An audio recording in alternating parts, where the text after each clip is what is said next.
the undersigned members of parliament from Mount Kenya region, over 40 strong and drawn from all corners of our great mountain region, have convened here as leaders in Naivasha to deliberate on the state of our nation and our region, review and evaluate the state of progress in our area, and we speak with one resolute voice on the current affairs affecting our people and country.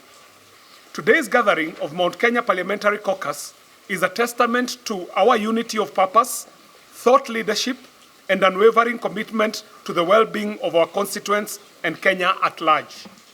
We gather here today under the heavy shadow of loss of life, loss of livelihoods, and the destruction of property in our communities. As we speak, families are mourning their loved ones, businesses lie in ruins, and whole communities are nursing deep wounds, both visible and invisible. This is not the Kenya we want. No cause, no political ambition, no grievance, however legitimate, should ever come at the cost of innocent lives or lead to destruction of property.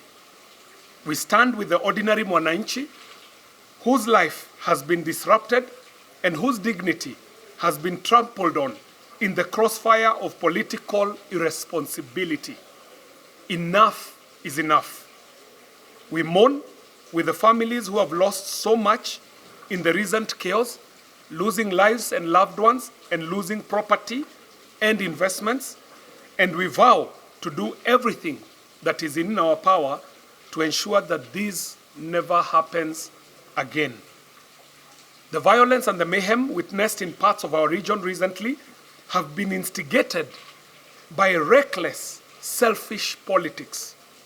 We note with utter disgust the attempted attacks on critical economic installations and facilities within the Mount Kenya region.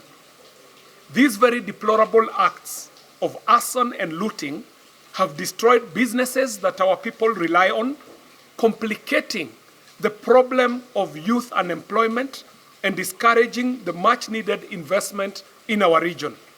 For goodness sake, why would anyone incite the burning of enterprises that employ our people, our youth, and our women and our men, and feed our families?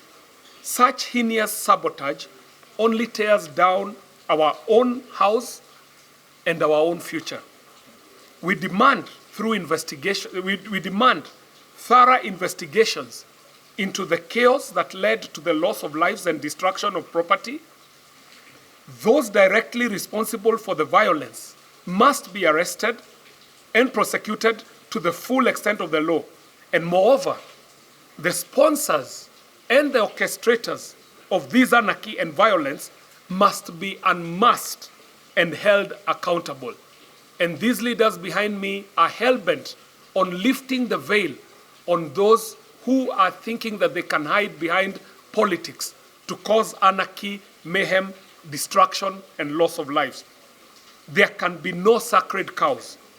Kenya is a democracy governed by the rule of law, and no one is above it.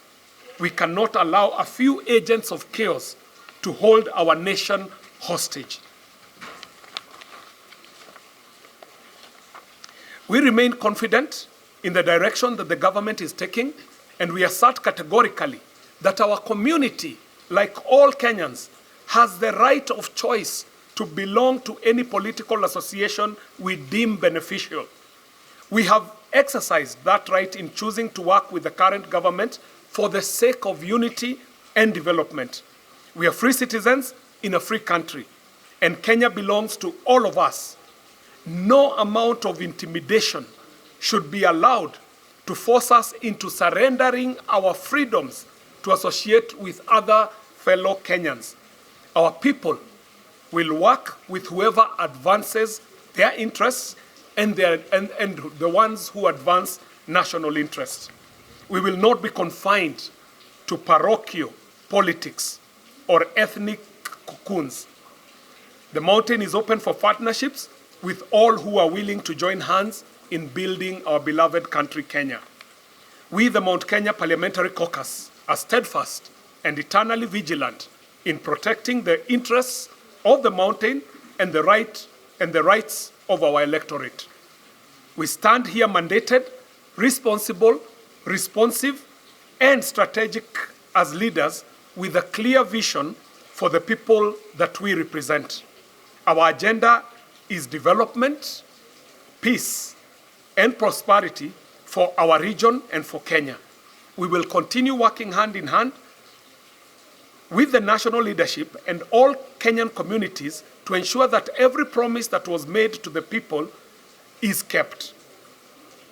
Despite the challenges we have faced and still face as a country, we remain optimistic that with continued stability and focus, the pledges of the Kenya Kwanza government will be delivered in full to our people. The projects to improve infrastructure, create jobs, lower the cost of living, and uplift our farmers and businesses continue to materialize. Mount Kenya will receive its fair share of development, as is already happening, and even more. We will not rest until the lives of our people are improved in these intangible ways. In conclusion, we urge all our people in the Mount Kenya region and across the nation to reject the politics of hate, the politics of fear, the politics of intimidation and distraction.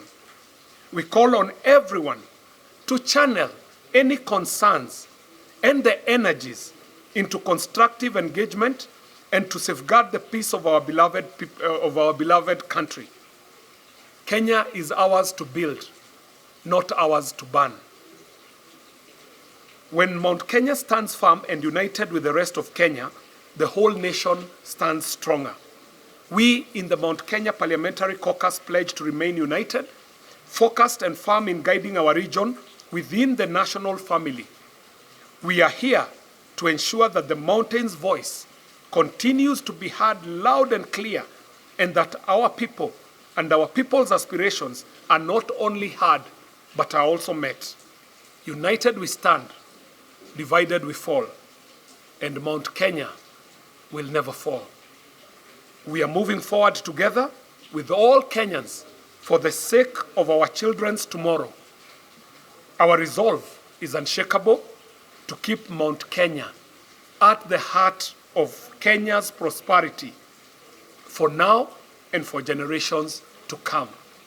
This is signed by over 40 members of Parliament and Senate and other leaders, and this is including also some who were with us a bit earlier and had to leave, one or two amongst us.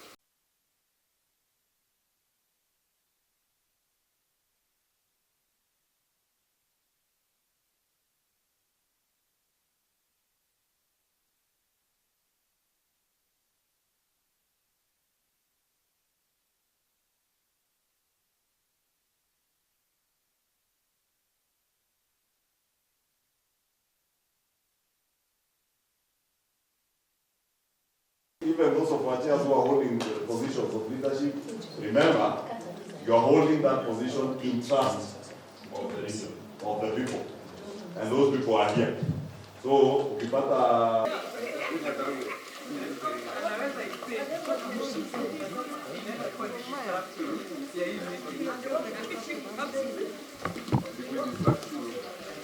Good afternoon. Naive base, it will help to reduce that. So maybe that is what you are referring to. On projects, again, let me say, it's Karua who are saying leadership.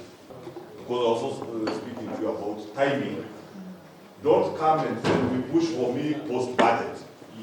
Because you have to wait for another year. Yeah?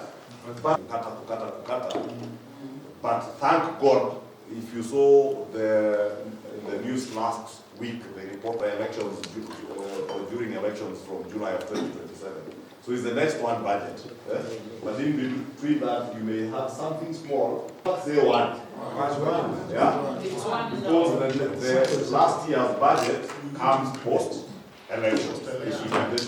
We'll do it in February.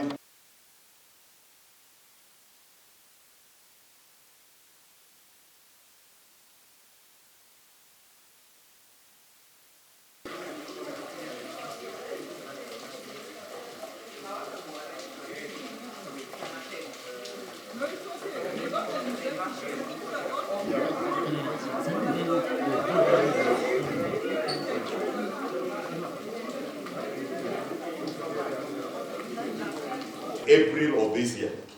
So NGCDF actually they are late.